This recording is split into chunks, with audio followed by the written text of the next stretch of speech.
சரி, நாம் தமிழர்களுக்கு ஒரு 2 கேள்விக்கா நான் பதில் சொல்லுங்கடா. உங்களை கலாய்களை உங்களை எதுவுமே பேசலாம் சரியா? நீங்க ஏன்னா ரொம்ப அழுவுறீங்க, ஃபேக் ஐடில இருந்து அழுவுறீங்க. உங்க கட்சி தான் சொன்னாலும் சொல்லிச்சு ஆளுக்கு ஒரு 10 ஃபேக் ஐடி போட்டுக்கணும் பார்த்தா 10 ஃபேக் ஐடி இல்ல 120 ஃபேக் ஐடி ஒருத்தன் போட்டு வச்சுக்கிறான் பால்த்து வந்து இந்த கமாண்ட்ல இருந்து வந்து இப்படி கத்துறான், அந்த கமாண்ட்ல எப்படி அம்மா அத்தா அப்பா அத்தா அப்படின்னு கத்திரி சாவுறீங்க. எனக்கு புரியவே இல்லை.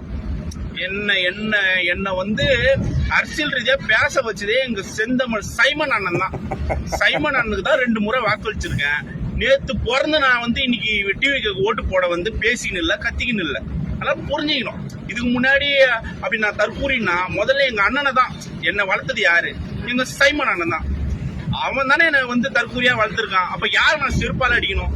முதல்ல என் அண்ணனை தான். அதனால தான் எங்க அண்ணனை பிடிச்சி நான் திட்டினே இருக்கிறேன். ஏன்டா என்ன தற்கூரியாவே உனக்கு ஓட்டு போட வச்ச 2 முறை? முன்னாலதானே இப்ப எனக்கு தற்கூரி பட்டத்தை புடுகிறானுவோ அப்படின்னு புரியுதா? ஆனா நான் தற்கூரியா கூட வந்துட்டு போயிடலாம். அந்த கருகலைப்பு பேரு இதுதான் கொஞ்சம் கஷ்டமா இருக்கும் புரியுதா? இந்த மண்டியிட நம்ம மக்கி போன வீரன்னு சொல்லிட்டு தான் போயிட்டு யார் காலையும் உழுந்துட்டு வரக்கூடாது புரியுதா? இங்க தம்பிங்க வந்து முட்டு குத்துன்னு கமெண்ட்ல கத்தாதீங்களாடி. நீங்களாம் பேசுறது பார்த்தல நாய் குலைக்கிற மாதிரி தான் இருக்குது. உங்க அண்ணன் தான் முதல்ல மாரி குறைச்சின்னு பேசுறதெல்லாம் நாய் குலைக்கிற மாதிரி கேட்டுச்சு. இப்ப நீங்க பேசுறது நாய் குலைக்கிற மாதிரி தானே இருக்குது.